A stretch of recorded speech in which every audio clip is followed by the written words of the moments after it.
On July 4th, Donald Trump signed the One Big Beautiful Bill Act, his extension of his tax cuts from 2017, and his big economic plan. I want to talk a little bit about how that's going to impact New Yorkers. First and foremost, there was an increase in the SALT cap from 10,000 to 40,000 for this 2025 year. This is the state and local tax deduction, the amount that you can deduct your state taxes from your federal taxes. This impacts mostly high state tax states like New York. So it's increased from the cap from 10,000 to 40,000. That's going to phase up 1% annually until 2029, and then in 2030 it will revert back to the 10,000 cap. In other words, they are kicking the can down the road until 2030, hoping that Congress will address SALT before then. This applies to the 40,000 applies to families and incomes up to 500,000, and then it phases out after that. Any amount above that.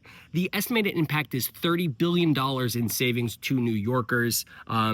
70% of that savings most likely going to the top 20% of earners. So who benefits from this the most? We have New Yorkers in general, but in particular, it's going to be suburban upper middle class and high taxpayers. People who have mortgages, people who pay high property taxes, those who will gain the most. It also benefits a lot small business owners who have pass-through entities like S corps because they get to deduct more on their taxes as well.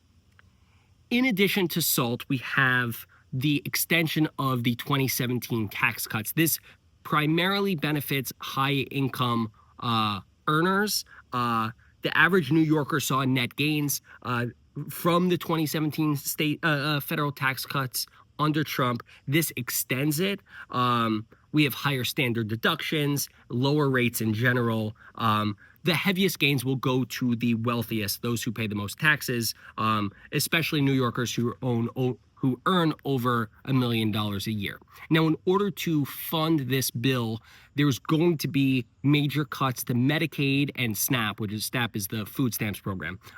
They're doing this throughout the country by increasing the amount of work requirements, verification rules, and bureaucracy, knowing that people who are eligible will not do the paperwork to do it and therefore won't get the health coverage.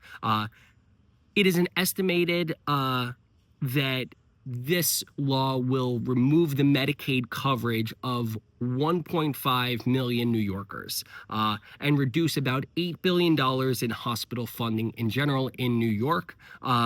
This advocates warn that this will have catastrophic impacts to the poorest Americans, those who rely on Medicaid, those who rely on food assistance, as well as strained hospital systems.